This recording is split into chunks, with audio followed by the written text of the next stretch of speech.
Assalamualaikum warahmatullahi wabarakatuh. Gimana kabarnya semua? Semoga dalam keadaan sehat walafiat. Saya doakan semua sekarang dalam lindungan Allah Subhanahu wa taala.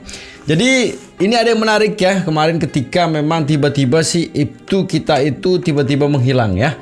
Tiba-tiba hadir, tiba-tiba muncul, tiba-tiba menghilang ya. Tapi kabar yang beredar sebetulnya bahwa beliau sekarang lagi diperiksa di Mabes gitu. Tapi yang menarik ini adalah hasil dari pemeriksaan yang dilakukan Mabes ke Ibtu Rudiana ya. Jadi menarik untuk kita saksikan bersama. Kita buka video ini dengan celotehan dari Ibu Widya. Ini dia. Oh angin, sampaikanlah pada Rudiana di mana dia berada.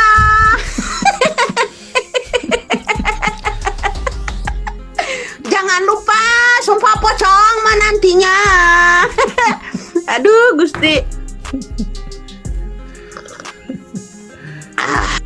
Itu ya, dari informasi ini kita dapatkan bahwa di mana statusnya sekarang ini dari pengacara ini gitu ya, yang mengatakan bahwa sebenarnya Rudiana itu berada di Mabes gitu ya. Ini dia. Yang menyiksa Saka Tatal, yang mukulin Saka Tatal, Aldi, Eka, Eko, kemudian Supri Jaya dan lain sebagainya, mereka udah di Jakarta. Sudah kembung-kembung itu diperiksa ya. 3 hari guys, 3 hari mereka diperiksa. Senang saya dengar. Itu ya, itu harapan kita semua juga ya. Harapan kita semua bahwa statusnya sekarang si Ibtu ini setelah diperiksa gitu kan. Tapi pada kenyataannya hasil dari pemeriksaan ini di luar dari apa yang menjadi ekspektasi kita sebetulnya. Kita saksikan, ini dia. Masalah pemeriksaan yang terkait kasus Egi, ya kita sama-sama menunggu. Ini kan masih terus dilakukan pendalamannya. Jadi kita tidak perlu tergesa-gesa, walaupun memang ternyata ada penyampaian sudah dilakukan pemeriksaan dan sebagainya, tapi kita tetap menunggu. Yang menunggu, bersabar, yakinlah Polri yang sudah ditugaskan itu akan tetap bekerja, terutama penyidik-penyidik dari Barreskrim. Tapi kalau benar Pak Kita tunggu dulu ya perkembangannya, oke? Jadi itu hasilnya ya, kita tunggu dulu hasilnya gimana gitu kan. Kayak ada sesuatu memang disimpan gitu kan. Begitu banyak memang seluruh rakyat Indonesia, seluruh netizen mengharapkan sebenarnya hasil itu segera diumumkan gitu. Bagaimana dia gitu kan. Tapi kayaknya ini akan menjadi penantian panjang kita nanti dengan hasil dari pemeriksaan tadi ya. Kita lanjutin, ini salah satu video juga menarik untuk kita saksikan. Yang kemarin itu anggota ya yang mengklarifikasi, tapi sekarang ini kok gimana gitu. Ini dia. Kasus Vina tentu kita terus mengkaji apa yang sudah terjadi dan juga kita membuka ruang kepada rekan-rekan sekalian, kepada masyarakat untuk memberikan masukan-masukan terhadap penanganan kasus Vina ini. Tentunya Pak, kita menginginkan semuanya dijalankan secara transparan dan profesional dalam pelaksanaan penyidikannya nantinya. Pak, nanti apakah kasusnya akan ditarik ke Barreskrim Polri dari Polda Jawa Barat atau berapa? Yang pasti kita memberikan asistensi kepada Polda Jawa Barat. Soal nanti ditaruh atau tidak, kita lihat perkembangan. Sekarang masih dalam proses evaluasi semua. Pak, kenapa terkait yang ini dengan melaporkan 2 saksi ke Barreskrim Polri bagaimana Ya nanti kita perkembangan masih dalam proses proses pengumpulan bahan keterangan dulu dari kita semua. Terkait peretasan PDM, gimana Pak dari tenaga kesehatan dari Mas Edi? Artinya Mas Edi dulu baru nanti yang lainnya. Oke, Pak, ini berarti sekarang itu penyidik ini akan nyari bukti baru untuk mentersangkakan Peggy Setiawan atau akan mencari Peggy Setiawan yang asli Pak ya? Tentu semua dalam proses evaluasi, kita tidak bisa menyampaikan, memaksakan seseorang untuk menjadi tersangka, kan tidak mungkin seperti itu. Semua nanti akan dilaksanakan sesuai dengan alat bukti yang kita temukan. Oke? Itu aja. Jadi jangan memaksa orang untuk jadi tersangka gitu. Kita juga sebelumnya dari pernyataan sebelumnya itu menyampaikan juga membutuhkan masukan juga dari para masyarakat gitu. Tapi dalam hal ini kita ini serba salah juga ngasih masukan gitu. Nanti kalau masukannya terlalu keras dibilang ini, nanti kalau lembut gini, serba salah ya. Tapi kita harus percaya kepada instansi ya untuk bagaimana menyelesaikan kasus ini gitu kan. Karena kita lihat tadi juga bapak yang di sebelah itu yang kemarin juga sempat dirujak oleh netizen juga yang memberikan foto yang foto kondangan sebagai salah satu bukti, entah bukti apa itu ya. Tapi yang menarik sebetulnya bahwa ini ditanggapi oleh netizen juga ya, beragam tanggapan memang dari netizen menanggapi hasil dari pemeriksaan yang dilakukan oleh Mabes Polri gitu. Salah satunya ini ya. Bareskrim Polri enggan beberkan hasil pemeriksaan Rudiana. Masalah pemeriksaan yang terkait kasus Egy, ya kita sama-sama menunggu. Ini kan masih terus dilakukan pendalamannya. Jadi kita tidak perlu tergesa-gesa, walaupun memang ternyata ada penyampaian sudah dilakukan pemeriksaan dan sebagainya, tapi kita tetap menunggu, bersabar, yakinlah Polri yang sudah ditugaskan itu akan tetap bekerja, terutama penyidik-penyidik dari Bareskrim. Tapi kalau benar Pak Kita tunggu dulu ya perkembangannya, oke? Siap Pak, siap. Kami akan terus menunggu. Kami sebagai rakyat ini hanya bisa menunggu dan tak perlu tergesa-gesa. Lagian loh Pak, kami ini udah sangat sabar sekali. Sampai 8 tahun Pak, Iya, kami menunggunya yo. Kami akan terus sabar dan menunggunya sampai bapak-bapak polisi ini terus melakukan pendalaman yo. Mungkin dibutuhkan lagi yo 10 tahun atau enggak 50 tahun lagi ya Pak. Siap Pak, kami akan terus menunggu dan bersabar tentang hasil pemeriksaan Pak Rudiana. Laksanakan Jenderal. Ya itu ya. Sebenarnya kalau kita menunggu, benar juga apa yang dikatakan bahwa kita sini sudah terlalu sabar menunggu sampai 8 tahun gitu. Apakah butuh waktu 10 tahun lagi untuk kesabaran kita menunggu lagi? Tidak masalah Bapak. Yang penting ini kasus ini cepat selesai gitu kan, cepat terungkap gitu siapa dalang dari semua ini. Tapi kayaknya 10 tahun ini keburu kita sudah gerah gitu kan dengan situasi yang berkembang sekarang ya.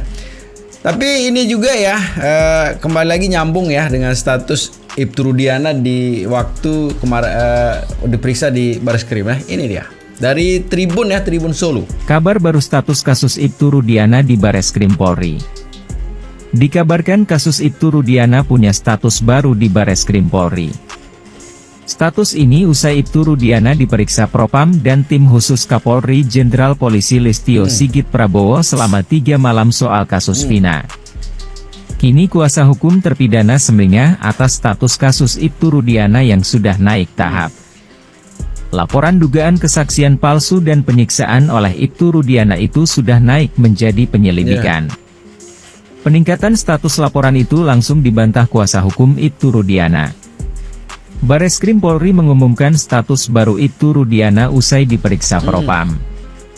Diketahui, Ibtu Rudiana sempat dikabarkan memenuhi panggilan tim khusus Kapolri Jenderal Listio Sigit Prabowo 3 malam soal kasus Vina. Kini kuasa hukum terpidana semeringah karena upaya hukumnya sudah naik tahap.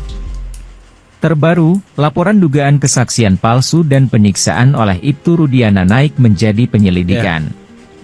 Bareskrim memanggil kuasa hukum pelapor, yang tidak lain adalah salah satu terpidana atas nama Hadi Saputra hari ini. Hari ini kami di Bareskrim bersama dengan tim dalam rangka memenuhi undangan dari penyidik Bareskrim terkait laporan kami LP terhadap Bapak Rudiana, kata kuasa hukum para terpidana, Jutek Bongso, di Bareskrim Polri, Jakarta, Kamis, 8 Agustus 2024. Lebih lanjut, Jutek menjelaskan, dia dan tim diperiksa sebagai kuasa hukum pelapor.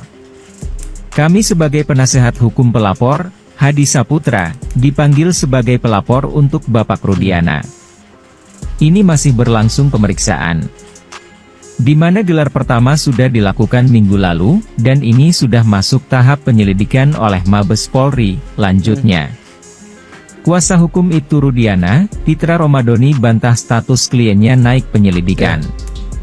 Diketahui, Ibtu Rudiana dilaporkan terpidana kasus Vina Cirebon atas dugaan kesaksian palsu dan melakukan penyiksaan 2016 silam. Kini laporan Ibtu Rudiana disebut disampaikan kuasa hukum para terpidana dari Perhimpunan Advokat Indonesia, Peradi, naik ke penyelidikan. Menanggapi hal itu, Pitra Romadoni dengan tegas membantah status baru Ibtu Rudiana. Menurut Pitra, jika status laporan naik menjadi penyelidikan, dia sebagai terlapor harusnya mendapat surat dari Bareskrim. Namun hingga saat ini belum ada pemanggilan. Enggak ada pemanggilan sampai sejauh ini, kata Pitra saat dihubungi Tribun Jakarta, Sabtu, 10 Agustus 2024. Menaikkan penyelidikan juga gak ada. Seharusnya kan kalau memang itu dinaikkan ke penyelidikan itu suratnya ditembuskan kepada kita, jelasnya. Kendati begitu, Pitra memastikan kuasa hukum terpidana kasus Vina, dalam hal ini yang melaporkan adalah Hadi Saputra, hanya asal klaim.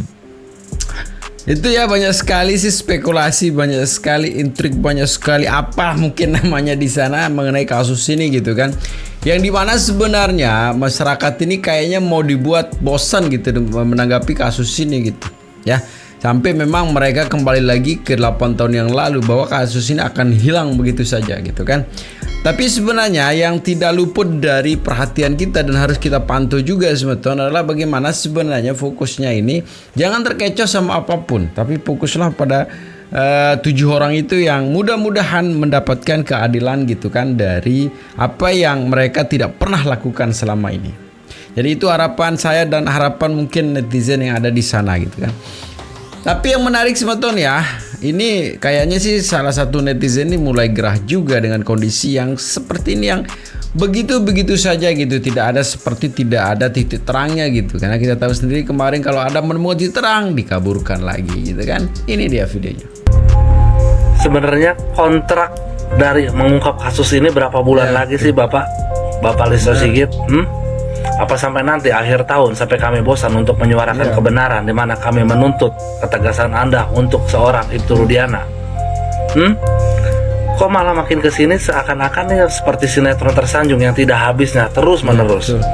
Kalau menurut saya dari 2 kejanggalan Ibtu Rudiana itu sudah meyakinkan bahwa yang dia katakan, yang dia lakukan, yang dia sampaikan itu kebenarannya pantas diragukan. Kenapa saya bilang pantas diragukan? Pertama, Rudiana ini tidak berani tampil live secara langsung baik di media sosial maupun di televisi. Itu yang pertama. Dan yang kedua, Rudiana ini tidak datang apalagi mengikuti di mana hari ini dilakukan sumpah pocong oleh Saka Tatal. Memang sumpah pocong ini tidak membawa kebenaran kepada pembuktian dalam persidangan untuk membuktikan siapa yang bersalah dan siapa yang benar. Tapi poin dari sumpah pocong ini adalah di mana sumpah pocong ini hanya orang-orang yang merasa yakin dan benar atas segala ucapannya, ya, atas segala yang disampaikannya, dialah yang merasa benar dan yakin bahwa sumpah pocong itu tidak akan terjadi padanya. Kenapa Rudiana tidak berani? Jadi kalau menurut saya bukan sulitnya untuk mengungkap kasus ini. Ya, bukan sulitnya untuk mengungkap kasus Vina Cirebon ini.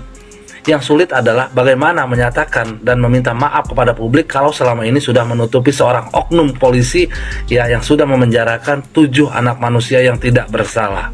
Setuju, Bang. Setuju ya. Itu poinnya sebenarnya ya. Poinnya itu. Jadi gimana sih sebenarnya apa yang beliau lakukan selama ini atau 8 tahun yang lalu ini memang sangat merugikan juga ya, dan ini betul-betul merugikan. Kalau menurut saya sih ini udah melanggar hak asasi manusia gitu kan. Ini bukan 1-2 orang, ini 7 orang loh dihukum seumur hidup gitu ya. Dan ini sebenarnya kekejaman yang luar biasa juga yang dilakukan gitu.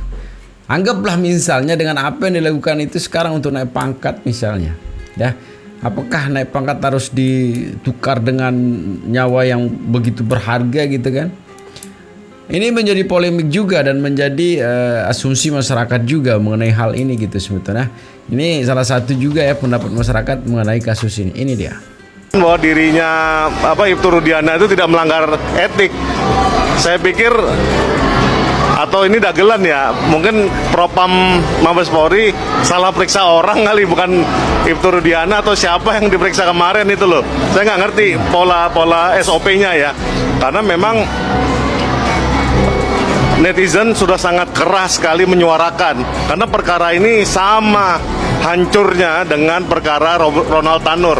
Artinya yang menurut kesadaran umum ini bermasalah, benar-benar fatal error, dianggapnya biasa-biasa saja. Bayangkan betapa marahnya netizen Indonesia melihat ketidakadilan dan disuarakan bahwa hukum itu selalu tajam ke bawah. Bayangkan kuli bangunan dihajar begitu dahsyatnya, dikasih air kencing, masih juga dibantah.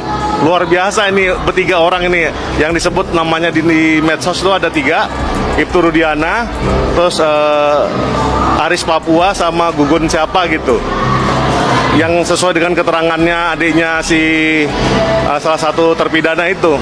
Oh, ini kacau dia. Kalau kita lihat kasus Vina sampai saat ini belum bisa terungkap, itu kalau kita flashback lagi ke belakang, tentunya banyak alat-alat bukti yang hilang. Poinnya itu. Ya, yang terpenting adalah bagaimana kita mencari motif daripada kasus ini, yang sampai detik ini pun masih sumir. Artinya langkah apa yang harus dijalankan? Sedangkan mencari handphone para korban aja ataupun pelaku yang sudah ditahan aja sampai detik ini juga belum terbuka nih handphonenya. Ya kalau udah bisa terbuka, itulah akan terkuak semuanya di situ. Dan bagaimana peran-peran orang-orang yang sudah ditampilkan menjadi saksi, bahkan dia juga ada yang dilakukan muncul orang sebagai saksi mahkota, ini sampai detik ini juga belum bisa terkuak. Karena apa? Karena masih ada menyimpan sesuatu hal yang belum dibuka. Nah, inilah yang harus kita pahami, bahwa di dalam proses hukum ini adalah bukti cukup yang di mata hukum yang dipakai. Tetapi kalau alat-alat bukti cuma petunjuk, tentunya ini nggak dijadikan satu alat bukti cukup, karena ini memang masih dalam proses pengembangan untuk bisa membuktikan alat buktinya. Tapi sekarang kita sudah melalang buana, muter, dan memang sampai detik ini juga ya proses kematian Vina masih dalam proses yang sangat amat membingungkan. Bahkan kita juga sampai detik ini juga pelan-pelan dibuka kasus ini, pelan-pelan saksi dan selan-selan saksi sudah muncul ke permukaan dan sudah memberikan suatu pernyataan tentunya. Ya inilah saya rasa langkah hukum Sakatatal yang mengajukan PK ini adalah pintu masuk untuk 7 orang ini, apakah dia bersalah atau tidak. Nah, ini yang harus kita perjuangkan. Nah, itulah yang paling terpenting. Setelah itu terbukanya satu alat bukti satu pun yang bisa dijadikan alat bukti petunjuk ataupun alat bukti yang cukup bisa. Nah, ini bisa membuka tabir ini. Nah, itulah yang harus polisi punya PR untuk bisa membuka ini, seperti itu. Kalaupun ada hal pro dan kontra terkait Ibtu Rudiana, itu wajar saja, karena tidak semua orang percaya dengan Ibtu Rudiana. Tapi dalam hal ini kita konteksnya pro justia, konteksnya normatif, sesuai yang ada di dalam BAP, sesuai yang ada di dalam aturan hukum. Seharusnya Bapak Ibtu Rudiana yang begitu banyak tekanan, yang begitu banyak istilahnya pembulian kepada dirinya, saya pribadi melihat sisi manusiawinya, sisi di luar konteks itu. Seorang bapak. Jadi segitu aja video semeton ya. Semoga videonya bisa memberikan informasi terbaru tentang perkembangan kasus Vina ya. Selalu saya ingatkan ya, jangan cepat termakan hoax, selalu jaga persatuan, kesatuan, serta persaudaraan kita. Dan jangan nakal tuh ya, karena sedikit nakal bisa berakibat fatal. Jadi segitu saja video semeton. Semoga videonya bisa memberikan informasi terbaru tentang perkembangan kasus Vina. Assalamualaikum warahmatullahi wabarakatuh.